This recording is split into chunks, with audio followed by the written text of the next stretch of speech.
ලංකාව කියන්නේ දියුණු වෙමින් පවතින රටක්.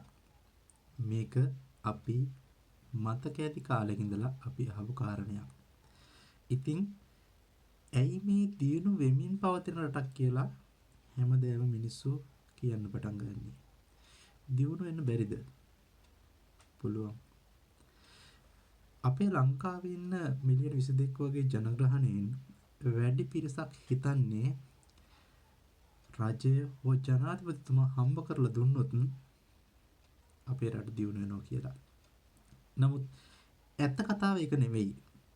මේක මගේ කෝණය. මන් දකින විදිහ. ඇත්තම කතාව තමයි ලංකාවේ මිනිස්සු අපිත් එක්කම සියලු දෙනාම කම්මැලි. අපි පිට රටකට ආවන් පස්සේ පිට රටක ජීවත් වෙනකොට අපිට තේරෙනවා අපේ ලංකාවේ මිනිස්සුන්ට වඩා කොයිතරම් ක්‍රියාශීලී මිනිස්සු කොටසක්ද මේ වෙනත් රටවල් වල ජීවත් වෙන්නේ කියලා. ඉතින් මේක බලපාන්නේ මං හිතන්නේ ලංකාවට විතරක්ම නෙවෙයි. දකුණු ආසියාතික රටවල් සියලුම රටවල් වලට මං හිතන්නේ බොහෝ රටවල් වලට හැම රටක්ම වෙන්නට පුළුවන්. බොහෝ රටවල් වලට මේ දරිද්‍රතාවය කියන එක බලපානවා. ඒකට ප්‍රධාන හේතුව තමයි අපිට තියෙන කම්මැලිකම. ඒ වගේම තමයි වැඩි පිරිසක් විශ්වාස කරන්නේ මිත්‍යා මත. මම මේ දේවල් පසු කාලීනව පොඩ්ඩක් වැඩියෙන් විග්‍රහ කරන්න උත්සාහ කරනවා. නමුත් දැනට මම මේවා කතා කරන්නේ දැනට වැඩිපුරම මිනිස්සු ප්‍රමාණයක් යට වෙලා ඉන්නේ කම්මැලිකම සහ මිත්‍යා මතවලට. ඉතින් මේ මිත්‍යා මතවල මේ කම්මැලිකමින් යට වෙලා හිටියොත් ජීවිතේ කවදාවත්ම ගොඩ එන්නට හම්බ වෙන්නේ නැහැ. චුට්ටක් හිතලා බලන්න. පොඩි වෙලාවක් පොඩි මොහොතක් නිදහසේ හිතලා බලන්න. ඇත්තටම අපි දවසෙන් කොච්චර ප්‍රමාණයක් සතියෙන් කොච්චර ප්‍රමාණයක් අවුරුද්දට කොච්චර දවස් ප්‍රමාණයක් පැය ගාණක් අපි වැඩ කරනවද කියලා. මම හිතන්නේ ලංකාවේ දින කැලෙන්ඩරේ ගත්තාම වැඩිපුරම තියෙන්නේ නිවාඩු දවස්. එතකොට ඒ වගේම හැම පුජ්‍යලයක්ම උත්සාහ කරනවා උදේ 8ට වැඩට ගිහිල්ලා හවස 4ට එන්න. මේ හවස 4ට එනකොටත් ඒ වැඩ කරන අතරතුර කාලය තුල ඒ කියන්නේ උදේට තේ බොනවා, දවල්ට කෑම කනවා, හවසට තේ බොනවා. මේ කියන කාරණා සියලුම කාරණාවත් ඇරලා තමයි වැඩ කරන්නට උත්සාහ කරන්නේ. ඉතින් අපි වගේ දියුණු වෙමින් පවතින රටක් දියුණු වෙයිද? හිතන්න පොඩ්ඩක්.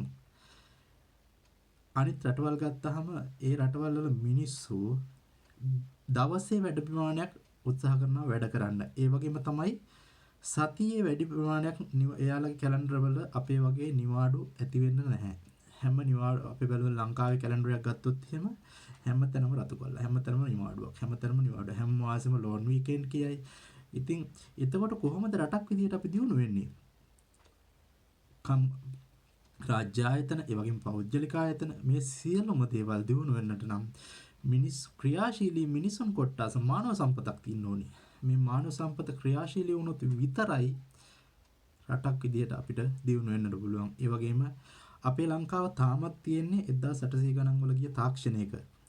අලුත් තාක්ෂණය, අලුත් මෙවලම්, අලුතෙන් ලෝකයට බද්ධ වෙන්න පුළුවන් ගමනක් යන්නට ලංකාව තාම උත්සාහ කරලවත් නැහැ කියලා මට හිතෙනවා. යම් පිරිසක් ඉන්නවා මේ දේවල් තේරුම් අරගෙන ඉස්සරහට යන්නට පුළුවන්. ඔවුන් ඒ කියන්නේ විශේෂයෙන්ම මේ තරුණ ළමයි අවුරුදු 25ට වගේ අඩු 30ට අඩු 30ට වගේ අඩු ළමයි කොටසක් ඉන්නවා, තරුණ කොටසක් ඉන්නවා. මෙයාලා ලෝකයට බද්ධ වෙන්න උත්සාහ කරනවා. නමුත් අපේ හනමිටි අධ්‍යාපන ක්‍රමය මගින් ඒ ළමයිනුත් ආපස්සට ඇදලා දානවා. මොකද එයාලා යම්කිසි රාමුවක කෝණයක රඳවා ගන්නට උත්සාහ කරනවා. විශේෂයෙන් දෙමාපියෝ මම මේක ඉස්සරහට වැඩියෙන් කතා කරනවා. දෙමාපියෝ වුණත් අපිට ගොඩක් වෙලාවට උත්සාහ කරන්නේ යම්කිසි රාමුවක කොටු කරලා දරුවෙක්ව තියාගන්න. ඉතින් රාමුවෙන් ඔබට ගිහිල්ලා මේ සමාජයට අවතීර්ණ වෙලා ඒ සමාජයට මේ ලෝකයට බද්ධ වෙන්නට පුළුවන් නම් මං හිතන්නේ අද කාලේ විදිහට ලොකු සංවර්ධනයකට ලොකු ආර්ථිකයකට යන්න. ඒක රටක් විදිහට ගත්තම මානව සම්පත් සංවර්ධනය වුණොත් රටක් විදිහට රටක් සංවර්ධනය වෙන්නත් පුළුවන්.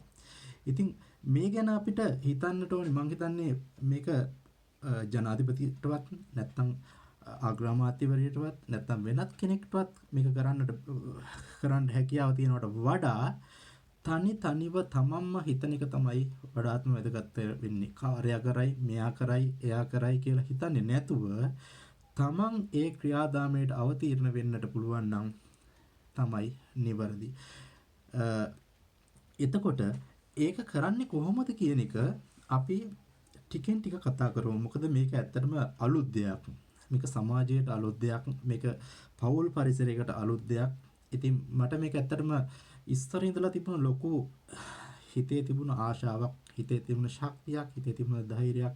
මේක මගේ හිතේ තියෙන මේ මානසිකත්වය, මං හිතන විදිය, මං හිතන පතන විදිය, මං හිතන මේ රටේ ඉන්න හැම ජනතාවක්ම, හැම ළමයෙක්ම, හැම තරුණයෙක්ම, හැම වැඩිහිටියෙක්ම, අම්මා තාත්තලා අයියලා මල්ලා අක්කලා සියලුම දෙනාම යම්කිසි දවසක තේරුම් ගනී කියලා. මොකද මේ වීඩියෝ එක ඔයා කාට හරි කෙනෙකුට බලන්න ලැබුණා නම් මං හිතන්නේ ඒ හිතන මානසිකත්වය වෙනස් කරගෙන අපිට ඉදිරි ගමනක් යන්නට පුළුවන්. අඩිතාලම දාගන්නට පුළුවන්. මම මේක පියවරෙන් පියවරට ඉස්සරහට අරන් යන්නම්.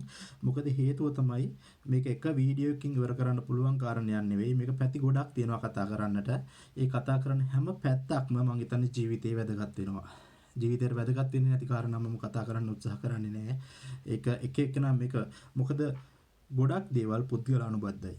පුද්ගලයන් පුද්ගලයාට වෙනස් වෙන්නට පුළුවන්. ඉතින් ඒක නිසා මම උත්සාහ කරන්නේ නැහැ කවදාවත් මේක පුද්ගලයාගෙන් පුද්ගලයාට වෙනස් වෙන කාරණා කතා කරන්නට උත්සාහ කරන්නේ නැහැ. පොදු කාරණා හැම ලෝක මම හිතන්නේ මිලියන 22ක ජනග්‍රහණයක් ඉන්න ශ්‍රී ලංකාවේ පොදු සියලුම දෙනාට වැඩිහිටි බාල මහලු සියලුම දෙනාට ගැළපෙන ආකාරයෙන් කරුණු ඉදිරිපත් කරලා ඔයාලගේ ඒ අනාගතයේ ਸਰවපකාරයෙන්ම සාර්ථක කරන්නට පුළුවන් ගමනක් යන්නට තමයි මම මේ වෙරදරන්නේ. මම හිතන්නේ මේ YouTube නාලිකාව පටන් ගත්ත දවසේ ඉඳලා මේක මට අදහස ඇවිල්ලා තිබුණේ දැන් නෙවෙයි. මේක ගොඩ කාලයකට කලින්, ඒ කියන්නේ දැන් අවුරුදු ගානකට කලින් මම රැකියාවක් කරන අවස්ථාවේදී මම රැකියාවෙන් ඉවත් වෙලා දැන් මේ විදේශගත වෙලා ඉන්නේ. විදේශගත වෙලා ඉන්නකොට මට හම්බෙන නිදහස් කාල සීමාව තුළ මම මගේ ලංකාවේ ජනතාවට, ලංකාවේ මගේ යාළුවන්ට, යෙහෙලියන්ට, මගේ තරුණ තරුණියන්ට මම ඔයාලට කියලා දෙන්නට උත්සාහ කරනවා කොහොමද මේ ජීවිතේ සාර්ථක කරගන්නේ. ඒ ජීවිතේ සාර්ථක කරගන්න නම් මොනවද අපි කරන්න ඕනි? මේ වීඩියෝ එක පොඩ්ඩක් දීර්ඝ වුණාට අහන් ඉන්න. මම හිතන්නේ ඒක ඔයාලට ජීවිතේ ලොකු වෙනස්කමක් ඇති කරන්නට පුළුවන් වෙයි. අද ඉඳලා පටන් ගන්න මේ පටන් ගැනීම මම හිතන්නේ ඔයාලා හොඳ ගමනකට අරන් ගිහිල්ලා යම්කිසි සාර්ථකත්වයක් ලැබපු දාට ඒක තමයි මං ජීවිතේ ලබන ලොකුම සතුට. ඉතින් රැඳී ඉන්න මාත් එක්ක හැමදාම ඔබට ජීවිතයේ වටිනා කරුණු අරගෙන මම ඔබ ළඟට එනවා. ස්තුතියි.